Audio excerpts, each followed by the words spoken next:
Ladies and gentlemen, welcome to Uniontown Mall. I'd like to introduce our next reader, Marian Szczepanski, the granddaughter of immigrant coal miners.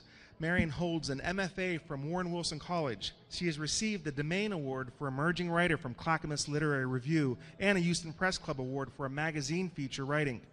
Playing St. Barbara, her debut novel was published in 2013. Let's hear it for Marian Szczepanski.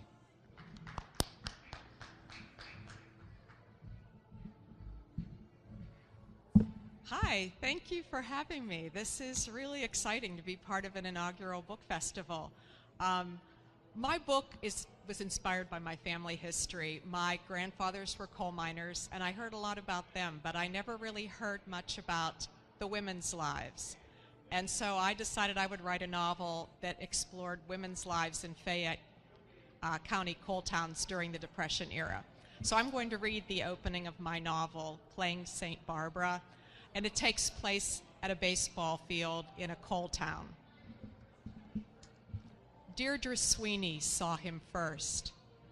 She sat on the hillside above the Hive's baseball field, where the fan's silence further thickened the cinder-ridden air. It was the bottom of the ninth in the season's home opener, and the Hive, defending Frick League champions, trailed Buffington by 2 runs.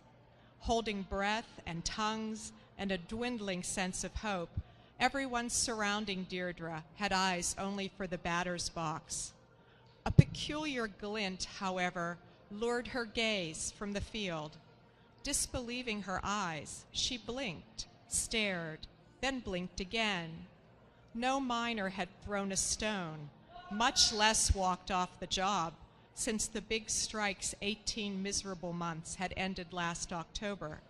Still, there was no denying that a new policeman stood beneath a crabapple tree 10 yards or so behind the home team's bench. His badge shone as if placed in the path of a sunbeam. The sun, however, hid behind the smoke of 300 beehive-shaped coke ovens behind that had given the patch its nickname. Surrounded by stinking haze, the shimmering badge seemed all the more unsettling. A groan arose from the quilts that patchworked the grass. Deirdre glanced back at the field where the Hive's leadoff batter had just struck out.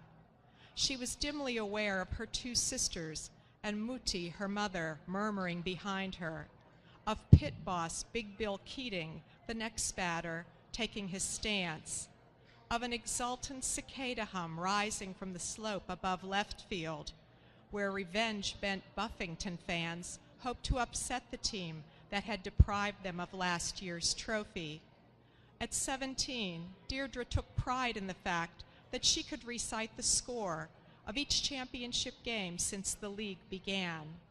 Now, however, her meticulous box score slid crumpled into her pocket.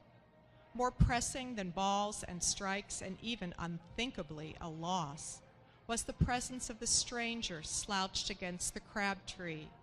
He wore a military cap like that of the coal and iron police, but his uniform was forest green instead of navy. She'd heard Pap say that the governor had recently changed the Cossacks' uniforms, not just their name. Irrelevant changes, since the new industrial police performed the same cruel duties, abusing strikers, evicting families, and dumping their furniture into the muddiest ditch at hand. Deirdre heard Muti gasp an instant before the bat's crack. Countless breaths caught, then released.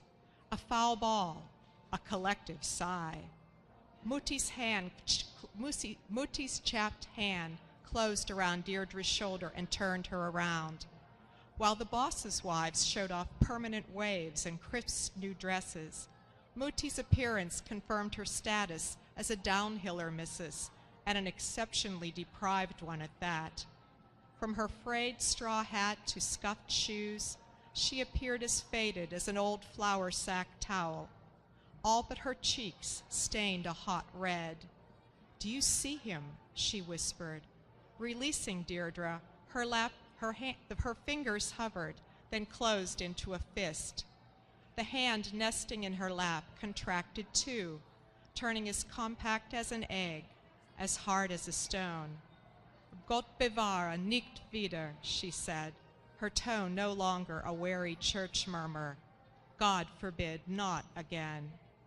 Under ordinary circumstances, Deirdre would have shushed Mutti, who'd carelessly broken Pap's rule against speaking what he called Kaiser talk. Under ordinary circumstances, Mutti wouldn't risk a beating if Pap found out.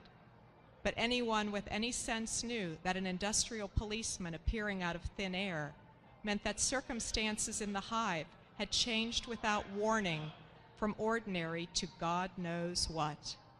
Flanking Mutti, Deirdre's sisters Katie and Nora sat with parted lips and paling faces. They could not have appeared more shocked than if they watched 100 Klansmen, led by the mine superintendent, march down First Street in broad daylight.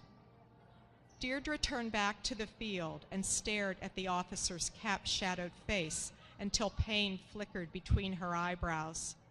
Perhaps his expression would hint at his purpose, though never had a Cossack been accused of good intentions. As if sensing her scrutiny, he nonchalantly removed his cap. He was 19, maybe, 20 at most. Deirdre's surprise at his youth dissolved when in quick succession he wiped his brow, replaced his cap, and pulled a long, dark club from his belt. Behind Deirdre, she heard her sister grimly predict the obvious. When Pap sees that club, all hell's going to break loose. Thank you. Thank you very, very, very much. That was excellent. I think that one of the things that really got me was the detail about basically, to hear Buffington and all those patch names. Would you like to talk a little bit about the experiences that maybe you drew upon or what compelled you to write this? Well, when I was growing up, I heard constant stories about my grandfathers, who were both coal miners, and I didn't really hear a whole lot about their wives. And I've always been more interested in social history than war history. So I thought, what about the women? And I started doing research. There really was next to nothing about women's lives in the coal towns. So I did a lot of research at Penn State Fayette's Coal and Coke Heritage Center. And I had a reading there last night, in fact. And I really learned a lot about what I think my grandmother's lives might have been like, although, I don't know for sure. Well, that's awesome. Well, let's see if we can get a question at random here. It's something that maybe is suited. You can go ahead and pick one. And oh, my gosh. I know. The moment of truth. Pandora's box. Yeah. So here we go. What was your favorite toy as a child? Oh my gosh. Oh, I think it was probably this big deal cardboard Barbie house, which shows you how long ago I had a Barbie house. But I loved it because it allowed me to make up stories. And that's what I've been doing all my life. That's great. Well, would you like to talk about the book one last time and tell us where we can get it? Well, this is the book. It's called Playing St. Barbara. St. Barbara was the legendary patron of coal miners, and there's a pageant in my fictitious town, and naturally, every girl in town wants to play St. Barbara. And it's available at booth number 50, and I will be happy to sign a copy for you. Great. Thank you very, very much. Thank you.